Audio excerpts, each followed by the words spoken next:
Yan guys, ba na dito sa dadaanan natin. Huwag na tayo may pagsapalaran dito sa may Baltasar, papunta dun sa may Acacia Gahit. Lumubog pa tayo, balik na lang tayo. Malalim na ano, titignan natin itong mga motor. Malalim na dito sa may Baltasar Street, Baltasar sa Musliman. Ayun o, kalalim na yung mga motor oh.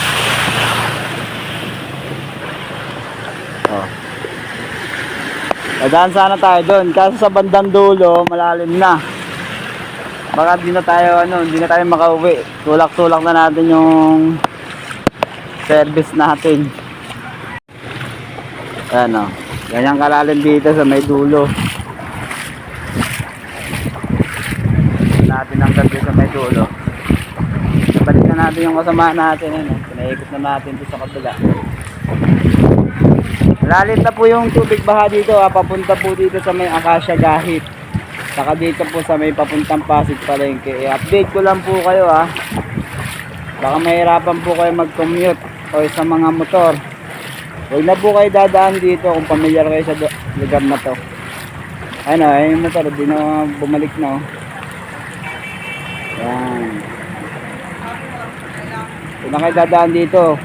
Mag Mercedes na lang po kayo. Ayun motor yung dadaan ito medyo mataas-taas to.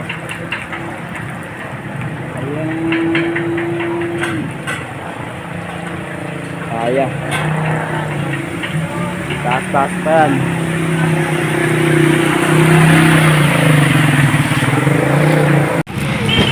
Yan dito po sa may papuntang Pasig Palengke dito sa may Acacia Arco. Ito malalim na po. Nagsasilangaw na po yung mga bata dito. Papunta po ang Palengke dito sa may right side, sa may tapat ng Arco ng Acacia. Huwag na po kayong dumaan dito sa mga motorista. Yung tricycle kaya, pero yung mga mabababang motor hindi na kaya dito. Dumaretso na lang kayo pa Palengke, medyo kakakayanin pa yun dun. Dito lang ako dumaan sa may gilid diskarte lang ako para makadaan ako sa gilid. Mahirap na.